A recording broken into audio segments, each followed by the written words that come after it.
Hello, everybody, and welcome to Beyond the Ropes. We are happy to have you with us. I'll introduce my host, Laurie, and myself, Melissa. We want to get into Saturday night's action. On Saturday, we saw arguably the best fight card of 2025, the Ring 4 event in Riyadh, Saudi Arabia. 9 fights in total, with the business end of the card featuring 4 world title matchups. So really stacked. But the main event in particular is the one that I want to break down with you. So that was David Benavidez defending his WBC and WBA World Light Heavyweight title belts against Anthony Yarde, Britain's very own, ending in a brutal 7th round stoppage. Benavidez, an absolute, a beast, a monster. The name given to him by Mike Tyson, by the way, and that name has stuck. It's actually one of the most appropriate names or monikers in boxing. What do you reckon? Yeah, I mean, he's definitely a monster. Definitely a monster, right? Like, I absolutely loved his performance. I know on the night I said, so we did a watch along for DR Sports and LL Sports TV, and on the night I was so taken by his prowess that I categorized it as my fight of the night. But I think actually I want to retract that statement. But what I really like about his style is often you see boxers when things are working for them in the rounds, throughout the rounds, they will stick at the gear that they're in because it's working. What I love about Benavidez is it doesn't matter if it's working, but he always turns it up. Oh yeah, 100%. Right, and that is so alluring and so captivating to watch, and also probably awfully painful to be on the receiving end of. Yeah, I mean, look at Anthony Yarde's face. Yeah, you know what? It was an outstanding performance. But I've got to say, though, and again, I've got to choose my words carefully because you don't want to take away from the brilliance of Benavidez, but I'm not so sure we got the best version of Anthony Yarde on the night. He's nicknamed the Beast, but he wasn't very beast-like on Saturday night. Now, was that due to the tactics? Because I must admit, when the fight started, and we said, didn't we? We thought, okay, he was moving the first 2 rounds, but he was backing off a lot. And I'm thinking to myself, you're going to present yourself as a bit of a sitting target because you're not going to be able to move like this for 12 rounds. I mean, just the sheer physiology of Anthony Yarde, he's just not going to be able to do that. So I did question the tactics, but I thought, you know what, maybe, first couple of rounds, give Benavidez a different look. Then once he settles into the fight, then he'll start letting his hands go and we'll have the shootout that he was promising everyone. But I don't know, man. He looked a bit tentative. It didn't quite happen in that way, did it? Like he did counter quite a few times quite effectively. He wasn't really stacking up any rounds. He wasn't winning them. And Benavidez looked really comfortable in there. Yeah, too comfortable. Too comfortable. But what's really impressive for me is obviously he moved up last year from super middleweight because he couldn't get that Canelo fight. Yeah. Moved up to light heavy. Now, it's not a huge jump, super middle to light heavy, but also following that brutal stoppage, and it was a brutal stoppage, I kind of felt a bit for Anthony Yarde. Yeah, me too. Yeah, because I know him personally, so I did feel for him, but... Yeah, it is what it is. It's the name of the game. It's the hurt business. But straight after the fight, he announced that he is going up to cruiserweight to challenge ZAD Ramirez for his WBA and WBO titles. And the difference between light heavyweight and cruiserweight is a massive jump. So in terms of the weight, but I mean, I'm here for it. No, that'd be a great fight. And of course, both of them have got Mexican heritage. Zerdo's full-blown Mexican. So, yeah, that would be a good fight. I mean, but didn't Zerdo, he come up to cruiserweight from light heavyweight as well. So, physically, it might not be a big disparity. Yeah, but the difference being that he's obviously been at that weight. Been at that weight longer, yeah. And, Benavidez has just come up to light heavy and now going up to cruiser. He's making that jump, right? He's making those leaps. But what I really rate about that, or something that I heard him say in an interview recently, was that, he is happy to be in fights where the outcome is not guaranteed because that's life and you can't control the outcomes. And that's what makes exciting fights. And he wants to be in them. And that's why he's happy to go up to cruiserweight, challenge Ramirez for his belts, and then also has expressed a desire to challenge Jai Opetaia for his IBF cruiserweight title. And I don't know about you guys, but for me, Jai is just like Opetaya is. He's different gravy. He's different gravy. Took the words right out of my mouth. You know, he's different. He's built different. Man. Yeah, he might not be called the monster, but the monster is in his eyes. You can see that fight on fight. So, I can see why I can see why David Benavidez and his camp didn't target Opetaya. If you're going to move up in weight and you're going to, go for one of the champions, no disrespect to Zerdo, but the Zerdo one is more negotiable, I would say, than the Opetaya. Opetaya is a beast. I could see Opetaya ending up at heavyweights, particularly as no one seems to want to fight him. Definitely. Why would they? Yeah. But yeah, it's going to be a good fight, that one, because Zerdo is good. The only thing I would say about him, he can be a bit temperamental in his performances. Sometimes he doesn't look fully switched on in some of his fights. I would actually make David Benavidez the favourite in that fight, because with Benavidez, he's going to bring it. He's going to come forward. He's going to let his hands go. There have been times when I've seen Zerdo box. He's been a little bit, how can I put it? A little bit off, and he can't afford to be switched off when he fights. Not that he will, but you know what I'm saying. I'll give Benavidez the edge in that fight. Yeah. Well, interesting, because on fight night Saturday, Malik Scott was they were having a discussion about who the best cruiserweights are, and Malik Scott was, heavily saying that Ramirez was, the best cruiserweight out there. And I would disagree with that. Yeah, but you know why he's saying that, of course. Yeah, because he trains Zerdo. Yeah. But yeah, I mean, listen, he's got, as the Americans, they got this phrase, he's supposed to say that. He's supposed to say that because he's training. I would do the same thing if I was training one of the fighters involved. I'd say, yeah, my guy's better. But to me, I think Benavidez has the edge in that fight. It will be a good fight, though. I'd love to. When that fight comes around, I'll definitely be watching. May 2nd, put it in your diary. Yeah, man, I'm there. It's gonna be a good one. But all of that to say that Benavidez looked really comfortable up at that weight, and I'm excited to see him in the cruiserweight division as well. But yeah, the rest of the fight card was also really stacked. We saw the chief support of the night was Devin Haney facing Brian Norman Jr. Resulted in Haney becoming a 3-weight world champion, securing the WBO welterweight crown. Really mature, really fantastic performance from Devin Haney. And then we also saw Jesse Bam Rodriguez put his WBC, WBO and ring super flyweight title on the line against WBA champ Fernando Martinez in a unification bout. And that culminated in a beautiful 10th round stoppage. Yeah. Honestly, what a stoppage that was. He looked imperious in that fight. I mean, I personally thought that the Argentinian guy, Puma, what's his name? Fernandez or whatever his name is. I thought that he would put up more. Fernando Martinez. I was like, who's he talking about? Is this someone I don't know? They called him Puma. He's Argentinian, so obviously that's where that name comes from. But yeah, it was an excellent performance by Bam. Controlled the fight, made it look easier than I thought he would. And he's on another level to that guy. Yeah. But he was looking for that. He was looking for that stoppage. The shot that he stopped the fight with, he was looking for that throughout. You could see he kept slipping back, throwing the backhand, and I keep seeing this footage circulating of Bam with this little smile on his face because he sees the opening just before he executed that shot. He saw that opening and he just reveled in it, and it was on he dismantled the him. Dismantled. I mean, we were talking, weren't we, on the watch along that we did? We talked about some of the technical adjustments he was doing, the pivoting, the defense, hitting on the fly, the countering. It was just. The Argentinian guy couldn't get near him. Yeah. He totally dominated him. I thought he would have been. I knew he would win, but I've got to say he won a lot more comfortably than I thought he would. I thought the Argentinian guy would make it a lot harder for him, but he was no match for him. Yeah, they call him Bam for a reason.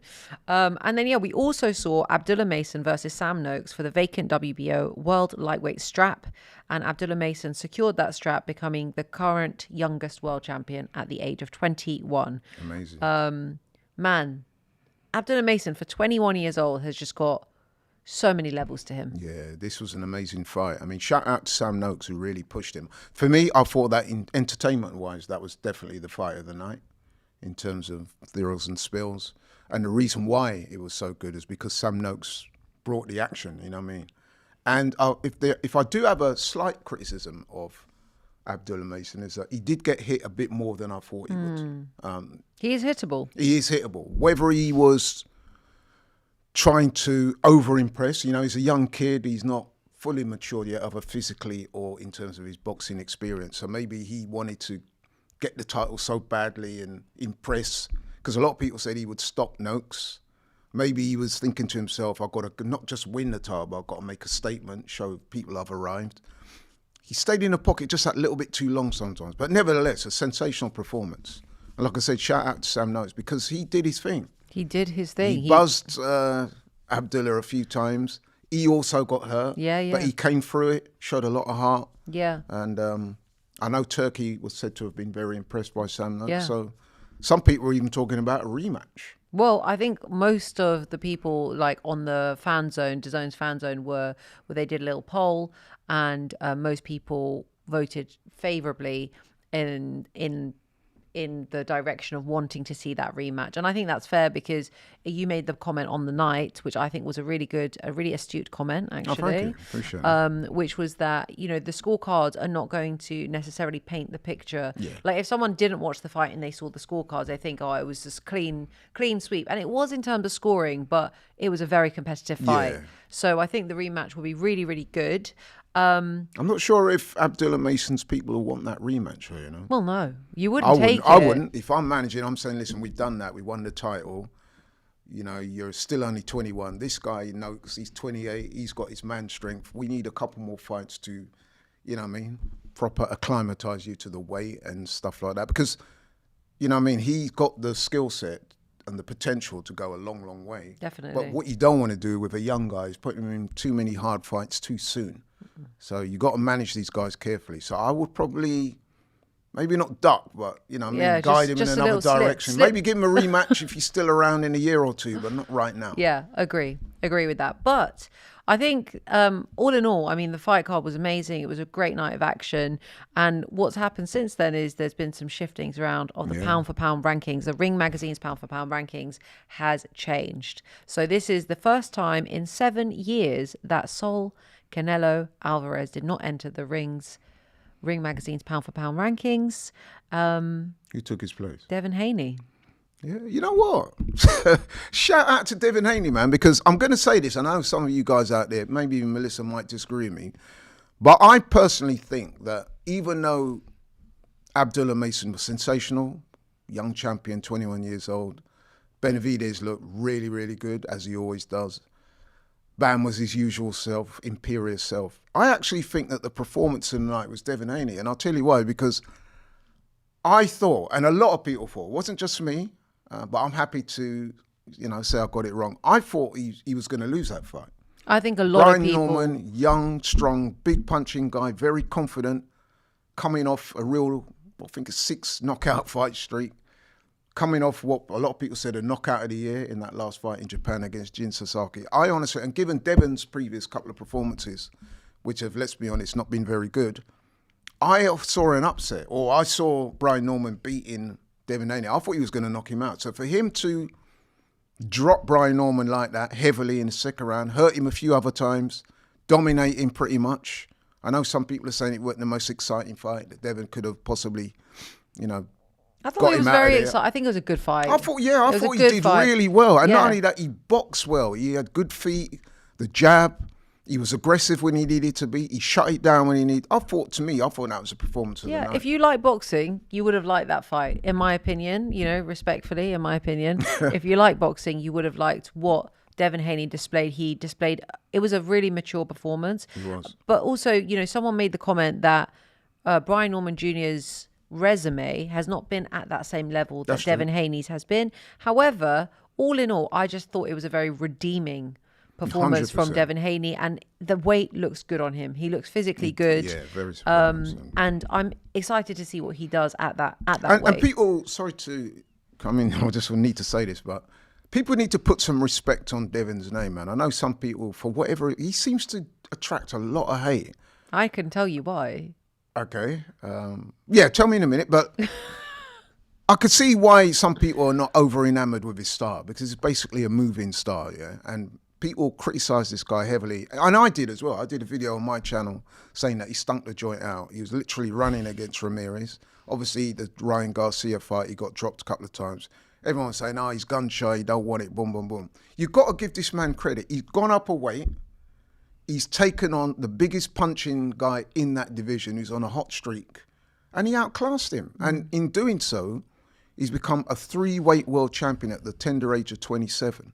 And you got people like Eddie Hearn and Conor Benn dissing this guy and saying, who wants to see that?